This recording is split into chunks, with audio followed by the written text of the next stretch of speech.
সাধারণত আমরা ছোলার ডালের ধোকার ডালনা খেয়ে থাকি, কিন্তু আজকে আমি আপনাদের সাথে শেয়ার করব মটর ডালের ধোকার ডালনা।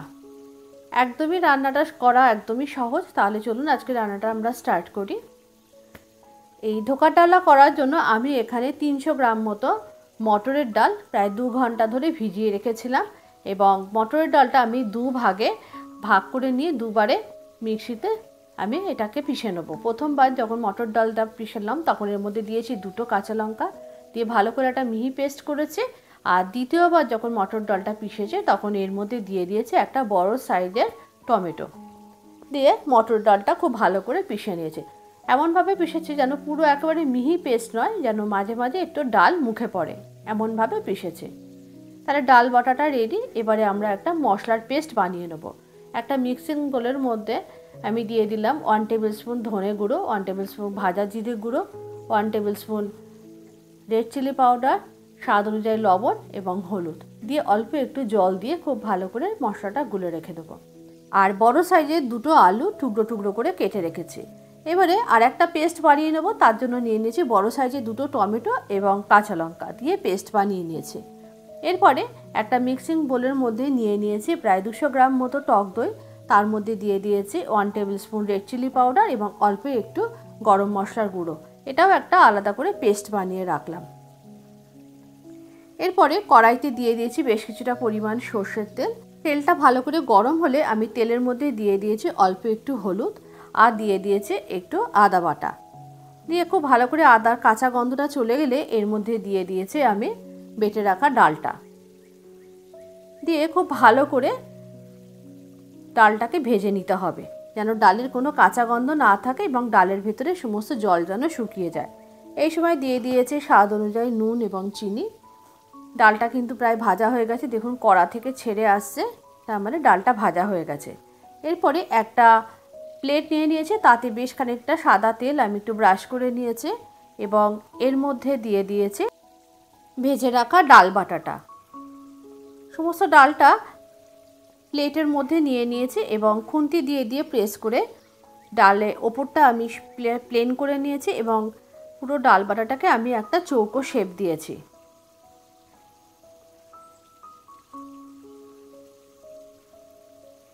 এরপরে একটা ছুরির সাহায্যে আমি ধোকারগুলো পিস করে করে কেটে নিয়েছি। আপনারা আপনাদের পছন্দ মতো যে কোনো শেপে কাটতে পারেন, বরফির মতো কাটতে পারেন। আমি এখানে চৌকো শেপে কেটে নিয়েছি।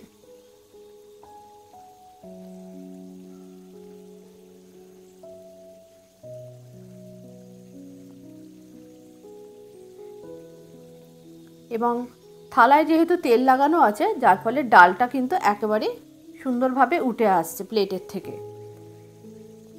এরপরে আমি কড়াইতে বেশ কিছুটা পরিমাণ সর্ষের তেল দিয়ে প্রথমে আমি আলুগুলোকে ভেজে নিয়েছি একটু নুন এবং হলুদ দিয়ে।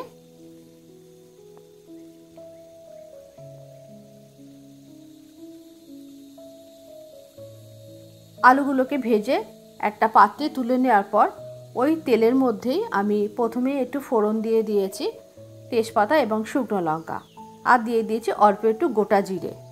ফোড়ন দেওয়ার পর আমি যে টমেটো এবং লঙ্কার পেস্টটা করে রেখেছিলাম প্রথমেই সেটা দিয়ে দিয়েছি। টমেটো এবং লঙ্কাটা খুব ভালো করে ভেজে নিয়েছি, টমেটো কাঁচা গন্ধ যত সময় না চলে গেছে ততক্ষণ। এরপরে এর মধ্যে দিয়ে দিয়েছি যে মশলাটা গুলে রেখেছিলাম সেটা দিয়ে সমস্ত উপকরণ আবারও খুব ভালো করে একসাথে কষে নিয়েছে। কষে নেওয়ার পর এর মধ্যে দিয়ে দিয়েছি ভেজে রাখা আলুগুলো। আলু এবং মশলা খুব ভালো করে কষে নেওয়ার পর এর মধ্যে দিয়ে দিয়েছি মশলার বাটি ধোয়া জলটা,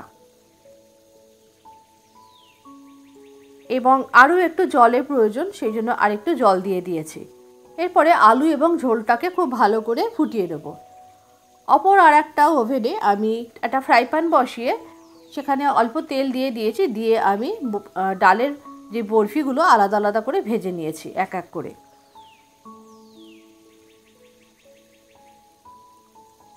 বরফিগুলো ভাজা আমার একদমই রেডি। এদিকে ঝোলটাও ফুটে এসেছে, আলু সেদ্ধ হয়ে গেছে। এই সময় আমি দিয়ে দিয়েছি স্বাদ অনুযায়ী চিনি। নিরামিষ তরকারি একটু মিষ্টি দিলে ভালো লাগে। আর একটু দিয়ে দিয়েছে গরম মশলার গুঁড়ো।